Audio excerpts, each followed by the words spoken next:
Hi, everyone. Welcome to the College to Calling Summit. My name is Miko Lau, and the purpose of this show is to help inspire, educate, and empower college graduates on how to rediscover yourself, find your calling, and to build a happy, successful, abundant life centered around what you love doing. And today we have a very special guest here with us. Her name is Laura Souders, and Laura is a professional organizer, speaker, and writer. And she has been, she owns Organizing Healthier Spaces Organizing, and she helps clients in residential and business settings how to clear the clutter so she can make each space more functional, efficient, and attractive. And she also has a book called Organizing Her Life, where inside she talked about her inspirational journey of leaving her career of 18 years to follow her passion in organizing homes and spaces. And today we have her on here to talk about how she was able to leave her career in order to pursue her passion and doing what she loves. And now she has a life where she gets to do things that she's passionate about every single day. So Laura, thank you so much for being here today with us and talk to us about your story. Thank you so much, Miko. I'm happy to be here. Awesome. So let's jump straight into this interview. Why don't you take us back in time a little bit and tell our audience about who Laura was back in her early 20s? In my early 20s, I was in college. I thought I knew I had my life path all laid out for me. I was going to go to college and become a teacher, an elementary teacher. And I thought that was my path. My parents had both been teachers. My dad was my high school principal and my mom was a kindergarten teacher. And it seemed like an easy, natural path for me. And I started college and completed it very easily in my 4 years and got a job very quickly. So that was me in my 20s. Okay, awesome. Yeah, I think that's a really normal thing. Even I see in my friends that we tend to follow the footsteps of our parents. If they were doctors, they tend to become doctors as well. So was that something, being a teacher, was that something that you wanted to do, or was it just something that you felt like, what, like you said, was a natural path for you? You're right. I think a lot of people follow what their parents do. They know it. It's kind of easy for them. They know what happens, and it's just an easy way to go. And I think that's what I thought about teaching. I thought, I already know this. I know how to do it. I know how it works. So it was something I hadn't given a whole lot of thought to, actually, my career. I just thought I'll do that for a few years, and then I'll have children, and then I'll stay home. So that I really didn't spend a lot of time thinking about what I was going to do for the rest of my life. It was just, what am I going to do for this time period? Got it. So you were just looking more so on like the short-term phase of your life. Okay. So when you were in college, did you have any ideas of what success means to you? And did that change over time now for you? Absolutely. At first, I thought success was having a lot of money, being able to go on trips, being able to be financially well off. I thought that's what successful meant to me.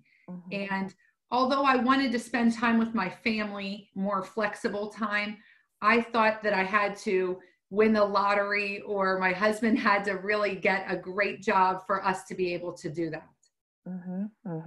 Yeah. Now it's completely changed. And we can go more into that as we go unfold this interview. So let's talk about teaching. You mentioned that you were only intending to do that for several years, but it ended up being 18 years of your life. So what happened? Did you end up falling in love with teaching, or did it just end up taking 18 years for you to figure out what you're truly passionate about? Well, I think I knew from the beginning that I wasn't passionate about teaching. After my first year of teaching, I asked my dad, how long until I can retire? That's not a good question to ask after year one. But the whole time I was teaching, I kept thinking about a way out. How could I get out? How much longer would I have to do this? When was retirement? When was summer break or Christmas break? It was always, when was a way out? How much more time did I have to do? And it felt to me like a sentence that I had to do it until retirement. I had to do it until a certain period. And I thought I was stuck forever. And when I was about 17 years into it, one of my girlfriends sat down with me and she said, I think you should quit. And I was shocked. I couldn't even breathe. I was so worked up about what she said. And I said, how would we pay our bills? How would we live? What would I do? And she said, well, let's figure that out. And she wanted me to quit 2 weeks before school started. That's when we had this conversation. And I said, it's too fast for me. I can't do that.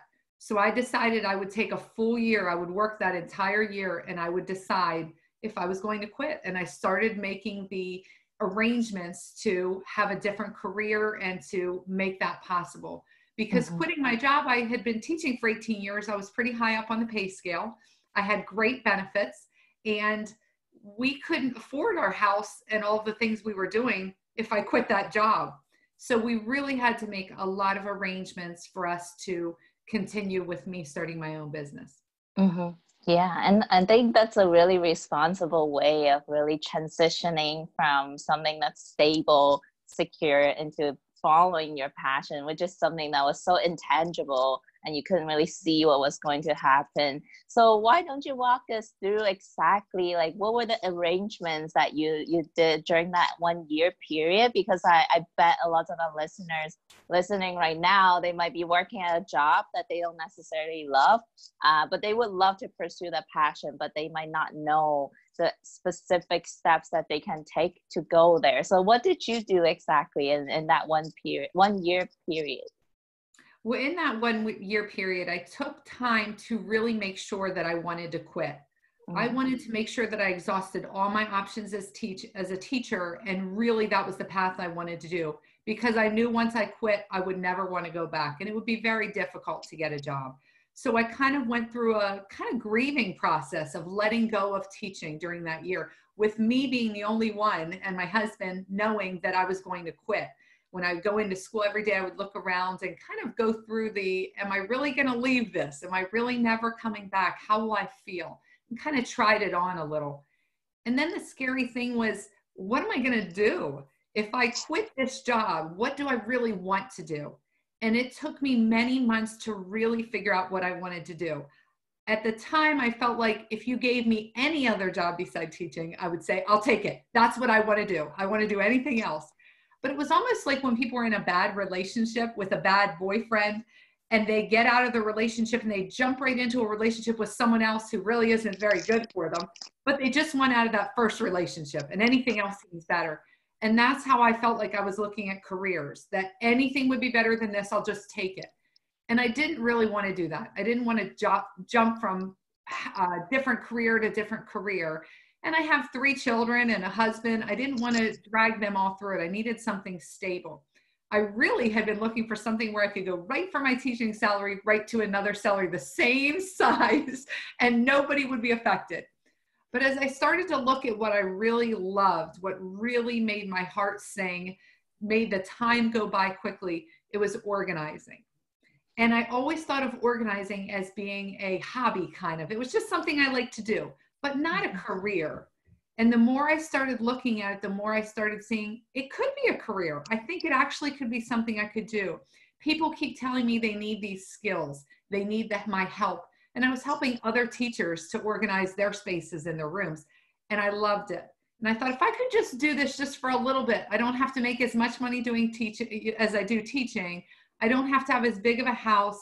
I'll just be happy what I do. I'll downsize everything. So in order for me to quit my job and start my business, we decided to sell our house. We had a brand new house my husband had built. It was a model home that he had used for his business, and we had been in a few years. And I said, we don't need that big of a house. I'd be way happier in something smaller if I was happy with my job. And so we sold our house and bought a house that was owned by hoarders. So it had been completely packed in several of the rooms that you couldn't even walk through. But my husband was a builder, so we ended up taking the house, completely gutting it, donating, recycling, and selling everything inside and making it our house. and downsizing all of our expenses. We moved into town so we could walk to the grocery store. We could save a lot of money on gas. Our kids were real close to school, and we could just do things much simpler. And so it really fit with my whole life plan that I wanted to be simple. I wanted to spend more flexible time with my family. And the money really hadn't been important to me as I had been a teacher. It didn't matter if you paid me $20,000 or $30,000 more than what I was making as a teacher. It wouldn't have made me happy. So I really took a huge pay cut to decide to start my business for the first couple years. But I was so happy doing it, it didn't matter. Oh, that is so powerful and amazing. And yeah, I heard someone mention before that when we're doing something that is true to our calling, we wouldn't care about the pay, or we wouldn't, time flies.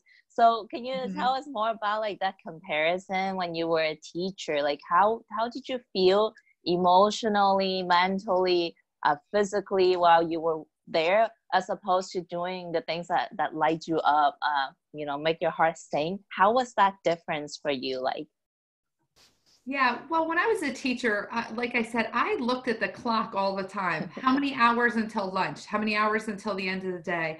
I looked at my calendar. How many more days until a day off? How many days until Christmas? How many days until the year's over? So I was constantly looking at time and thinking, how many more years and how much more time do I have? I couldn't wait to have a day off. I waited for snow days on the East Coast. I would love it when the weatherman said there's a wintry mix, because maybe there was snow and ice and we would have a delay or we would have school canceled. And that's what I really looked forward to every day. When I went to Sunday nights, like when I was getting ready for the week, I'd have a pit in my stomach. I felt this feeling that I didn't want to do it. If there was anything that someone could say that could change what I was doing, I would do it right then. If someone said, you can walk out tomorrow, I would have done it. But I just couldn't see a way that it really was possible. I thought it was a dream. It was a fantasy. And when I was at school, I would have different pains that, in my side. I'd have headaches. I've had neck aches. I'd have all these different aches and pains that weren't really anything. They would just be bothersome. But I always felt exhausted when I came home. And I did teach kindergarten and first grade for many years, and they are a very energetic group. But it wasn't that. I just felt drained. I felt like it wasn't them. It was just me. I felt like I wasn't fulfilling my potential. And it was kind of like I was doing all of this stuff and none of it filled me up. So I was just empty all the time until it came to summer when I could refuel. But now I feel like I can go for 6 hours of organizing without looking at my watch, without going to the bathroom, without getting a drink. I get disappointed when my clients say they have to cancel because they're sick. Of course, I understand they have to cancel, but I think, oh no, I don't get to go to work today. And I just look forward to it so much that as I'm driving to work each day, I think, I can't believe how lucky I am that this is so successful, that I'm doing exactly what I want to do. I mean, I just feel so blessed. But it's really because I took the leap. I really truly believe anybody can do it. When they really decide what they're passionate about, doors and windows will open. Yeah, and everything just seems like you live in a whole new world when you make that leap, and that sense of happiness and fulfillment that comes from inside is not something that anything else outside can compare to. So Laura, now that you make that leap, now that you have built a successful career doing what you love, and looking back in time, like, would you say that you were the only one that put yourself inside of that limited box, really put yourself in that prison? Because like you said, you didn't feel like there was another way other than teaching. But now knowing what you know, can you say that it was all your own limitations that held you back? I would say partially it was. A lot of it was me. It was my mindset, because I just thought I have to. But a lot of it is what society tells you and what you've heard for so many years. So my parents, being teachers, were like, no one quits teaching. They just don't do that. Like, why would you do that? And you don't even know what you're going to do. That makes no sense. People are trying to find good, secure jobs, and you have one. Don't give it up, My husband was like, wait a second, what are you going to do? How is this going to work? And then all of the teachers I were with felt the same way. So not only at school, when I was deciding to quit or telling people, was everybody shocked and confused, and because it just doesn't happen. But really, when we sold our big house and bought a hoarded house, then all of our friends that lived in the old neighborhood were thinking, what's wrong with you? So it was not only fighting internally what I felt about making the change and the fears that I had about my life path changing. Everything I had known had been a teacher for 22 years. I had been going towards that since I was in high school. And then to suddenly stop and not know where you're going was terrifying, and changing homes and changing everything about me. You almost do some questioning, like, who am I now? If I change all of this, I've been a teacher for, going to be a teacher for 22 years. Now, who am I? I questioned all that stuff, but then also having everyone else question it and everyone else think this is a wrong choice. It's really difficult. It's hard to get through that. But once I could say, I really don't care what anyone thinks, they don't have to be okay with my choices. Only my husband and I do. Then I could move forward with his support and me knowing this is what's best for me, because I really don't care about money or the material things. I care about happiness, and that's what I want to choose. Yeah. So was that what were some of the things that you'd taken, like the action steps that help you? I know this is like it was a daily moment to moment process for you to really overcome those fears and doubts, that negativity, both inside of your mind and also from outside. How did you handle that and overcome those negativity that comes your way to continue to follow your path and just keep going? I look towards a lot of spiritual and different inspirational leaders. I watched a lot of Oprah Winfrey's Super Soul Sundays and listened to the people that were talking about what was important in life, finding your passion. Bishop T.D. Jakes talks a lot about that, and she has so many great people that talk about that. And there were things that they would say, and it struck a chord with me. I could tell this is really important. I had always felt like your job is just your job. It's where you make money. You don't have to be happy. On the TV shows or radios, they always make fun of people, like when they're working, they'll say, how many more days till the weekend, and is it quitting time yet? And stuff like that. So I just thought, you really don't get to be happy at your job. It's just something you do for money. And when I started seeing how happy I was organizing just for fun for friends and family and colleagues, I thought I could do this all day long and be extremely happy. And I would cut out vacations. I would cut out getting lattes in the morning. I would cut out going out to eat because I didn't need that stuff and it didn't make me any happier. Just the organizing and doing what I wanted made me so much more happy on a day-to-day basis. And my kids even said, usually in August before school started, I would turn really mean and be really frustrated and short with them. And they would say, we like you better in the summer. And now it's that I'm the same person all year long. And I feel really true to myself now. Wow. It seems like it is definitely following your heart's calling. It has like impact on not only yourself, but also with the relationships with people in your life. And that's really important at the end of the day. Like life is all about connection and our relationships with people. So can you tell us more about, was there a defining moment that you just know, like, okay, this is who I am, this is who Laura came here to do? Did you have that clarifying, defining moment that you can recall that, just like, this is it? Yeah. When I first started, I was only having a couple clients here and there, and I didn't know anything about advertising or how to run a business, because as a teacher, my clients just showed up every morning. I didn't have to do anything to get anybody there. So all of that was really new to me. So it was a very slow start the first 2 years. In fact, I waitressed on the side. I did some waitressing just to make ends meet for about 2 years. And then I was available a lot for my children if they would call from school and say, I forgot this, can you bring it? And I would run things up to them at school because I was usually home part of the day, or I could get there sometime. But then at my third year of organizing, I didn't realize how much things had really picked up.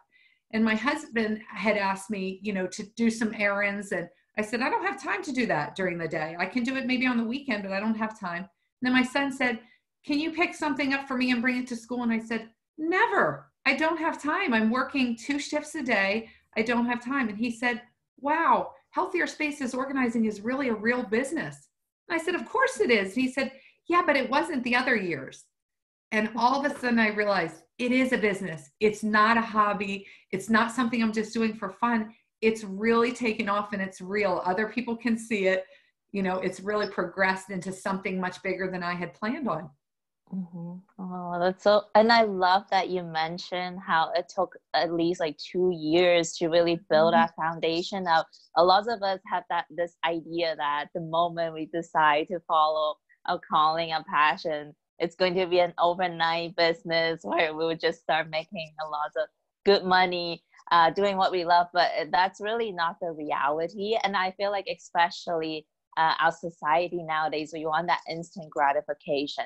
And I see so many of my friends even like tries to go into entrepreneurship, build a business, but then they don't see instant results and they give up. They say, okay, this doesn't work. So I go back to my 9-to-5 job that's more secure. So, how was that process like for you? Within that 2 years when things were slow, you might really not see any returns on your efforts. How did you stay, faithful, trust the process, and not decide to go back to teaching? My parents would always say, you could substitute, you could go back, and I'd say, there's no way I'm going back. So I figured out how to just keep cutting expenses, and we could live much easier. Since I had a little bit more time at home, I did more cooking and I did more meal planning and budgeting of things. But really, I felt like we spent more time together as a family and we really connected, and that was more important to me. In those first 2 years, when I was trying to figure out how are we going to make this work, I would just keep trying to listen to, my higher power saying it's going to work out. And I didn't know how. And like you mentioned, a lot of people want it to be huge right away. And I of course did too. If I could have jumped into what I'm doing right now at this period in my career, right from teaching, I thought that would have made me really happy. I would have been successful right away. But the truth is, looking back, I learned so much and built on so much in those first 2 years. I figured out some of my strategies for working with clients, some of my rules or things that I was not going to negotiate or do. And it was through trial and error. And if I got real big right away and had started that, I wouldn't have been able to handle it. I wouldn't have been able to juggle all of the things I juggle now, the time commitments, the scheduling. It just slowly increased so that when it was increasing, I was ready for the increases each time. But I needed those 2 years to build myself up and to figure out, what direction do I really want to take? This is my business. I'm going to take it where I want to.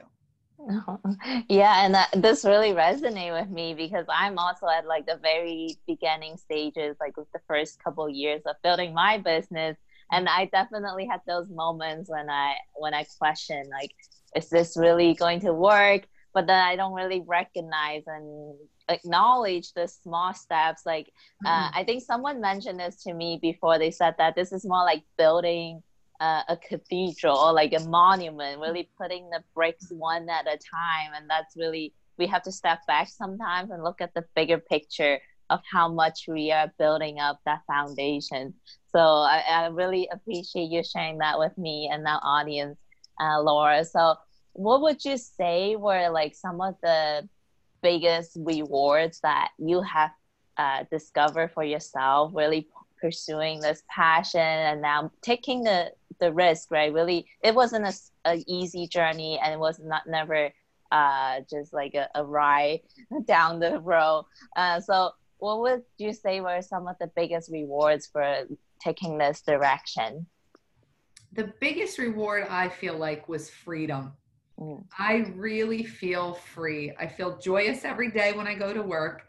There's not that I don't have some exhausting times or frustrating days, but I really feel joy driving to work each day.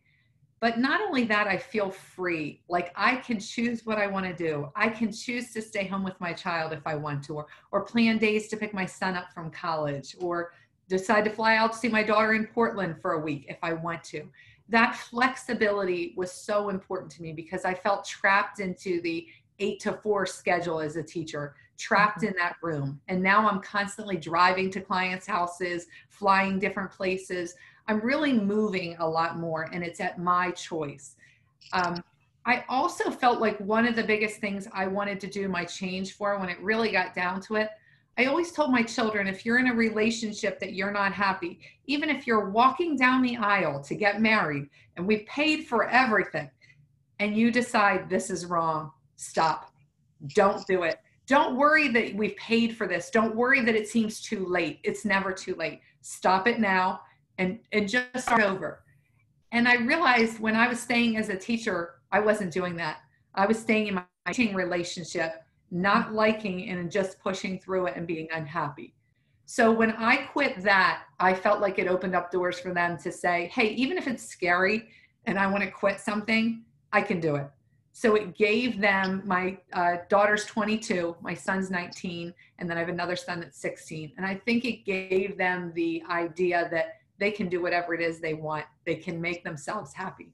Oh, wow. That is super powerful because like not only have you created this life for yourself, you have become a role model for all three of your children to know like, hey, I know mom did this. She has taken the chances to follow her passion. And now that gives them an okay to also do the same thing and let them know like you can do that. Yeah. So that's really powerful. And what, now that you mentioned some of the rewards, what would you say were like the biggest challenge that you had to overcome on this journey of yours? Just trying to face all the critics from every angle, from the quitting the teaching to selling our house and moving to a smaller house. It was just everywhere I was looking, people thought they not only thought, they told me I was making the wrong decision. And they would say, this is not a good idea. This is terrible. You shouldn't do this. And I felt that for a really long time, that I was worried about that change until, like I said, my husband and I got okay with it. But then I started noticing as I became more successful, people started contacting me and saying, how did you do it? How did you make that change? Like, and I thought they were just being nice at first. And they were coming out of the woodwork from all different aspects of my life and saying, I want to sit down and talk with you about this. And I thought, wow, this is really interesting. They're now seeing it as a good thing. And they're saying, I want to make changes in my life. I want to do something different, but I don't know how. How did you get your mindset changed to make this leap? And that's why I ended up writing my book, Organizing Her Life. It has organizing tips in it, but it's really about the mindset and the triumphs and tribulations I went through to get to that change in my life, because it wasn't easy. It was a lot of fighting with myself to get there. Yeah. Would you say that you are a completely different person now compared to teacher Laura to now doing what you love? Had you have to make that complete inner transformation with your mindset, your beliefs, the way that you operate? Would you say you're a completely different person today? Well, I would say when I was teacher Laura, teaching is only 9 months of the year. So for 9 months of the year now, if we compare that part of me to where I am now, they would be completely different. I feel much more relaxed. I feel comfortable, unstressed. But if you compared me when I was a teacher, the summers to what I am now, I'm exactly the same person. So I felt during the school year that I was during a 1 year period. In the summer, I was one person, and during the school year, I was a totally different person. I had to put on a facade to become that teacher, because that's not really what I felt inside. It's a very honorable, noble profession, teaching, and some people get really fulfilled by it and they're passionate about it. And I just had to realize I wasn't. It just wasn't for me. There was nothing wrong with it. It just wasn't my thing. And once I got past that, I could see that there were other things that were my thing, that were my area, and I didn't have to work so hard. I'll come home now from a 12-hour day or from working on Saturdays. I work at night sometime, and I may be tired physically, but emotionally and mentally, I'm just so happy. I'm not feeling drained ever. I just need a little rest. Yeah, you just get recharged by doing the things that you love. It's like it fills you up just from the inside. Um, this is a question that I bet a lot of our listeners are probably really curious to know. And I know this was a question that I personally also was going through my mind when I first came out of college. I always had this idea that there was just no way that I could build a career doing what I'm passionate about, and also at the same time be financially successful. So this is the question. Can we really do what we love and also make good money at the same time? I truly feel like we can. I feel like when you find the thing that you are passionate, the thing that everybody says, wow, you're really good at that, and you don't even notice it. You know, someone will tell you, wow, you're really good at hair, or you're really good at makeup. And you say, well, I just like it. I just do it. And those things are the things that are really important, that you could make the things that you enjoy and you do naturally well, you could make into a career if you want to. Or the gardening, you can go into something huge that you think, oh, it's just for fun. But if you really want to do it all the time, there's ways you can do it. And I feel that when you make that choice and it's truly the path that you should be on and you're passionate about it, that you get this energy, like you said, you get filled up, you get this energy that you didn't have before, and doors and windows open for you. Opportunities that you could not have seen start to come to you. When I was a teacher, and for all of my life, I've never had it on my bucket list to write a book. That wasn't something I really cared to ever do. And just a couple years ago, I decided I'm going to write a book. I never saw that coming as part of my business plan.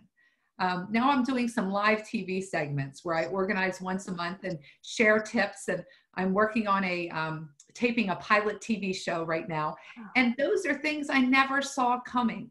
They were just opportunities that were offered to me because people saw me being passionate about what I was doing. So they wanted part of that passion. So those things will just come your way with hard work and with really finding something you're passionate about.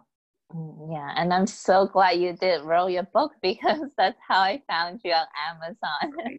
Yeah. Yeah, and I hope our listeners are really picking up on this pattern and really understand that really everything really begins with a decision that you have to make, where you decide that it is possible, and that's when you start seeing all these doors open, all these different paths that was just possible to go after the thing that truly makes you happy. But it all starts with the decision, really knowing that it is possible for me and for all of us out there. So now what is like the typical day for you, like that you get to really have this lifestyle that you have? Can you imagine, like, if you were to never make this decision, if you were still teaching, where would you be right now in your life? Yeah. Yeah, when I was teaching, I felt like every day was the same. Every day was predictable. I left at the same time every day. I came home at the same time. I knew my schedule and it was a routine. So it felt kind of like flatline to me. I didn't get too excited about it. I didn't get too upset. I was just there. Now, every day, I'm usually loading a couple bags to take to different clients. I have a client, usually a morning session from 8 to 12, and I go to their house and organize. Then I drive to my next client, eat lunch on the way, and then make some phone calls before I go in, and then work with another client from 1 to 5. And sometimes they're business clients, sometimes they're residential, sometimes they're moving, sometimes they are downsizing, so they're trying to go to an assisted living. And sometimes it's clients who are hiring me for their parents' home who the parents have passed away. So it's a variety of different circumstances I get hired for. So each one's a little different every day, and each one has their own struggles. I even work with hoarding clients. So from my experience with having our house that had been hoarded, I took some hoarding classes and got a hoarding level 1 certificate. So I work with hoarding. While it's not very much of my business, it's another completely different avenue and interesting area. So those kinds of sessions I usually have 4 days a week or so. And then one day I do interviews, I do speaking sessions for different business groups, for different networking groups. I do the online or the TV, the live TV program, TV program, or the tapings for the TV pilot that I'm going to do. So I do those things or work on writing articles to introduce my book. And I've written a couple articles. I have one thing that's going to be in Better Homes and Gardens, Secrets of Getting Organized this January. I'm a featured expert about downsizing and organizing. Wow. So I've been working on all of those different things, and it feels like I'm doing a lot of different things, but doors and windows keep opening and I just keep following them. Oh, sounds super fun and exciting. Every day is just something new, and you just get to do what you love. So let's talk about organizing. I think this is something that a lot of our audience, even including myself, we can benefit from. How would you say, like, having that clean, organized space, like, externally affect our internal clarity? Do you see that difference with your clients that you work with? Really, how do they benefit from having an organized space? Well, I find that the clutter really distracts them. It keeps them from being focused on what's important. And many times with the clients I'm working with, it's physical clutter, but it also turns into mental clutter about what's possible, about the life they can live. They don't really see a vision for themselves. They're really reacting to all the clutter and the chaos in their space, and they're not creating the space that they want. So when I go in with clients, I help them to figure out, what is your vision for the space? If I could snap my fingers, what would this become?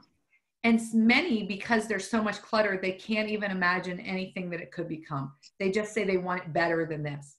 But as we start to clear the clutter, they get more clear and they say, you know what I'd really want? Now that I can see we could make it, I'd really want a room where I could just sit and read, or I'd really want an area where I could do scrapbooking, or I could do genealogy and lay it all out because I love genealogy. So they start figuring out these little desires they have and what's really under there. And they get rid of the stuff they kept that really didn't mean anything about them. So they get down to their priorities, the things that are really important to them. So clearing the clutter from the physical space really helps their mental space too. Yeah, I can see that direct correlation between what's outside of us, and it's a direct reflection of what's in here. And I think those skill set that you have from organizing can also be used to organize the mental chatter, the clutter, things that don't define who we truly are. And so when we shed that away, and it's the same thing with limitations. If we can let that go, we can really begin to see a clear picture of who really Laura is, who Miko Lau is, right? So I think that's really powerful. And I would say, like, that's something all of us can really look into, really learn more about organizing our spaces to get more clarity in our life. So let's talk about our listeners, if they're listening right now and they want to follow the same footstep as you, to really take that leap forward, to pursue the passion. What would you say are some of the non-negotiable steps that all of us would have to take if we want to make this journey towards our passion?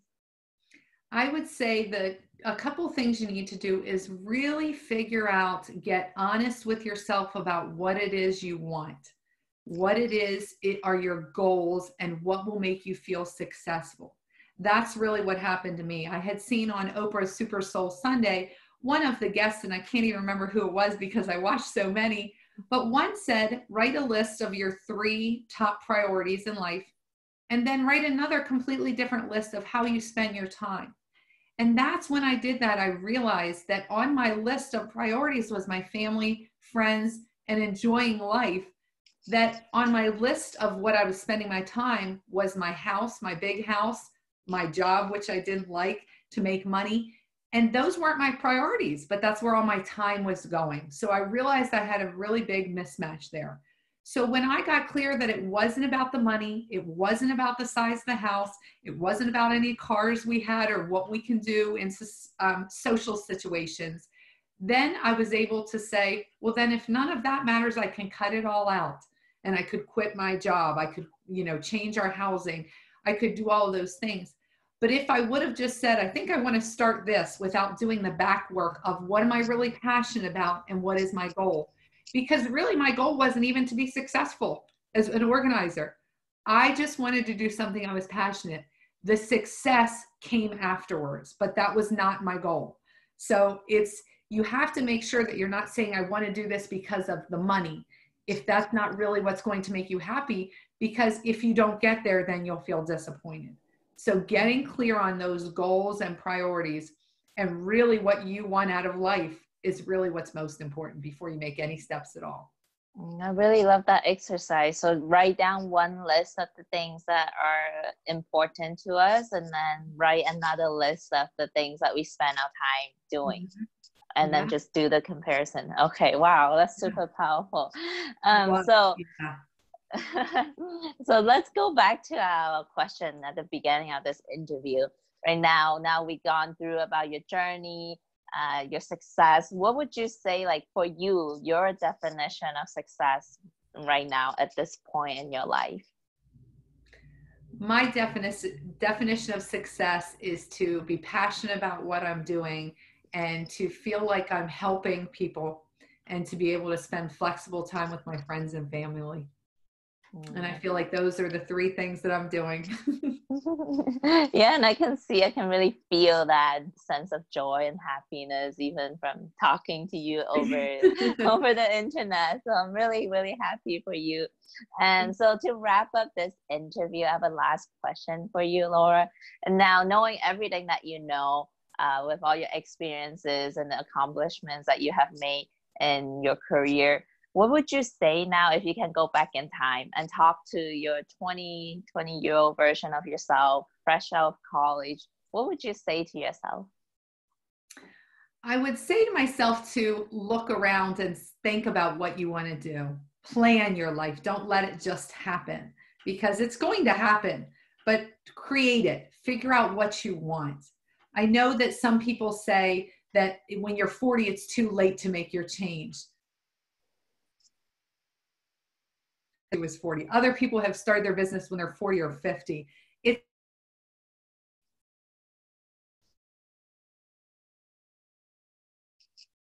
Even though I spent 4 years in college and then 18 years or teaching, I never feel like that was wasted. Whatever you've done up to this point, even if you decide to change your career and you're 50 or 60, it doesn't matter. You can use many of those skills you've learned. I use so many of the skills from teaching, from organizing 25 little students every day to helping my clients organize and run their households or their businesses, to the teaching, being in front of people. I have no fears of speaking in front of the live camera or speaking in large group settings. So all of that came from teaching, from 18 years of standing in front of a group every day and teaching. So you've gained a lot of skills in whatever you've done so far. So don't see any of that as a waste. So if you didn't make the change right away, you'll probably have more opportunities to keep looking at it too. But I would say to people to really think about what they want their path to be when they're 20, when they're making those decisions. Is this what you want? Or is this what your parents want? Or is this what you think would be good, that people would think is a respectable job, is a great position? What is it what's the reason for going this path? Yeah, and I really do believe that at the end of the day, like, no matter what we're doing, somehow we are still following that path towards our destiny or our calling, what you want to call it, but somehow we are still headed that way. But we can be intentional about it and really be conscious and really make those decisions to be more intentional and really to get started with building that life even sooner than later. So Laura, thank you so much for your time today. It has been super powerful, and I know that our listeners have taken so many wisdom and insights from you by sharing your story with us today. And it's really, I appreciate people like yourself who have walked the path, who have been through that journey, to really take the time to contribute and share with us, like younger people looking for answers. That means everything for us, really, to have the ability to tap into someone like you, to tap into your mind, to see how you have done it. And I know our listeners would love to continue to learn from you and just to follow your footsteps. So where can they find you online? And also, I know you have prepared something to offer to our audience today. So if you would like to go over that, that would be amazing. Yes, they could go to my website, which is healthierspaces.com. And there's a free 4 steps to organizing, my system that I've described in my book and that I help with every client, the 4 steps to organizing, whether you're doing your home or business, anything you really want to look at, this would help. They can also find me on Facebook at Healthier Spaces Organizing, and they can see some of my video clips and learn more about the book. And the book is also on Amazon. Awesome. Thank you so much, Laura. And thank you everyone for tuning in today. And make sure you come back to listen to our next interview to hear more amazing stories like the one that you heard today. And we'll see you next time. Bye.